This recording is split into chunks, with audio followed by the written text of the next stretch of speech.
درود میگم به همه عزیزانی که این لحظه ما رو تماشا دارند. شعله گلخوجه هستم که باز در یک صبح نو در روبروی شما قرار دارم. ساعت به وقت دوشنبه رسا 7:10 است و من حاضرم که تازه ترین خبرهای تاجیکستان رو که تا این لحظه در دست ما هست به سهمی شما برسونم. خب شروع میکنیم از اون که خدمات گمرک از حکومت تاجیکستان خواسته است که به طور استثنایی واردات یک مقدار ماشین هایی که استحصالشان تا سال 2005 است و در شهر بوستان در موندند اجازت بدهند. خب یک مسئول خدمات گمرک گفت که آنها امیدوار پاسخ مثبتی حکومت هستند، زیرا اگر اجازت شود از 15 تا 20 میلیون سومانی پرداخت گمرکی به بودجه وارد میگردد. حکومت تاجیکستان آخر ماه انور با قرار واردات автомобил ها و وسایل نقلیاتی سال تولیدش تا 2005 رو به قلمرو کشور منع کرد و از 15 فوریه این قرار به حکم اجرا درآمد. سبب این اقدام رو بنابر حفظ محیط زیست معنی داد کردند و از اعلان اقدام منع شدن ماشین ها تا به اجرا درآمدن آن تقریبا 2 هفته سپری شد و از این رو بسیاری از تاجران ماشین زمان از آن آگاهی پیدا کردند که ماشین های خریدهشان الکی از اروپا در راه به تاجیکستان قرار داشت. تاجرانی که ماشین های به اصطلاح کنهشان حالا بند موندن میگن اگر حکومت این دفعه اجازت بدهد و آنها همین ماشین هایشان را بفروشند از این تجارت دست میکشند، چون که به گفته آنها تجارت ماشین با محدودیت‌های نو چندان گرم و سودآور نخواهد بود. باید گفت به تاجیکستان اساساً واسطه‌های نقلیاتی دستی دوم وارد کرده می‌شوند که ارزش گمرکی آنها نسبت به ماشین‌های نو خیلی پست است. خب خبری دوم ما مربوط به آن است که دادگاه عالی تاجیکستان از دوستانی کل درخواست کرد که شکایتی 3 بازداشت شده را در مورد شکنجه شدنشان در بازداشتگاه بسنجد. ادوکات این 3 نفر میگوید دوستانی نویه رشت 12 ینوری امسال نسبت زیرحمایه هایش از روی اتهام کشتار و بندیتیزم پرونده باز کرده است. گمانبران گفتند که در جریان بیانات این 3 نفر از جانب ناظر منطقوی و کارمندان جستجوی جنایی شعبه وزارت کارهای داخلی در نویه رشت شکنجه شدند.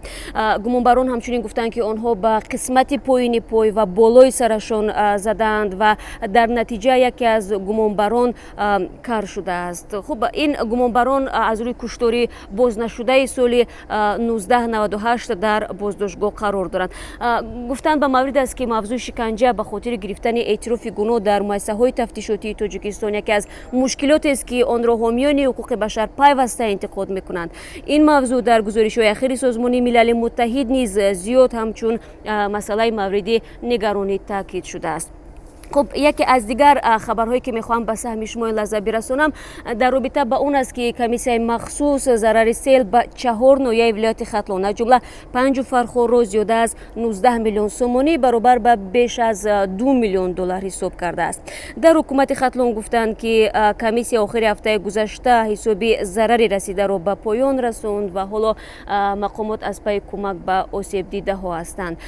بارانگری های شدید و سیل در 2 هفته پیش در ختلان خانه 10 نفر رو ویران کرد و 10 هکتار زمین کشت مردم رو از بین برد و کمیته حالتهای فوق‌العاده تاجیکستان گفت که در این حادثه ها 2 نفر جان باختند. همچنین این کمیته میگوید که سیل در نویه های 5 فرخور تقریبا 30 خانه را پورا ویران کرد.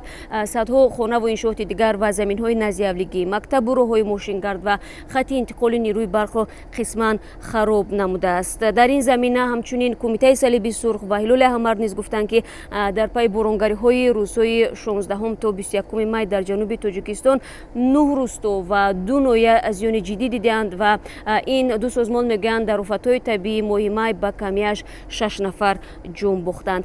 یک موضوع دیگری که در این چند روز اخیر مایه بحث در شبکه‌های اجتماعی شده است مربوط به تجلیل از عید رمضان است. در این زمینه شورای علمای مرکزی اسلامی تاجیکستان احتمال برگزاری امتحان خوانندگان و دانشجوها در روز عید رمضان را رد کرد.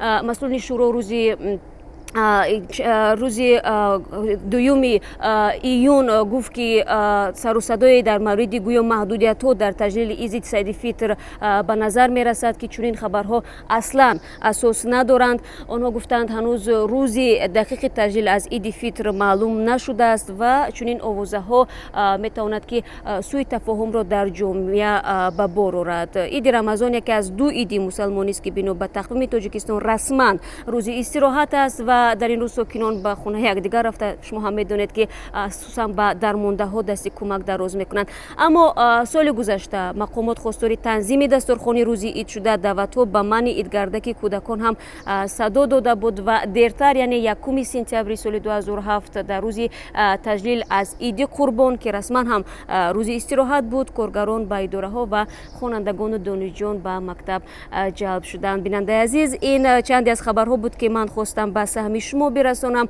хабарҳои бештар аз ин дар пеш аст. баъд аз 3 соати дигар дар муаррифии сархатҳои муҳими рӯз ман шуморо даъват мекунам ки бишнавед ва моро ҳамроҳӣ кунед, чун баъд аз 6 соати дигар барномаи хабарии телевизиони озодӣ бо хабарҳои тоза пешниҳоди шумо мешавад. шаҳлои гулхоҷа будам ва ташаккур.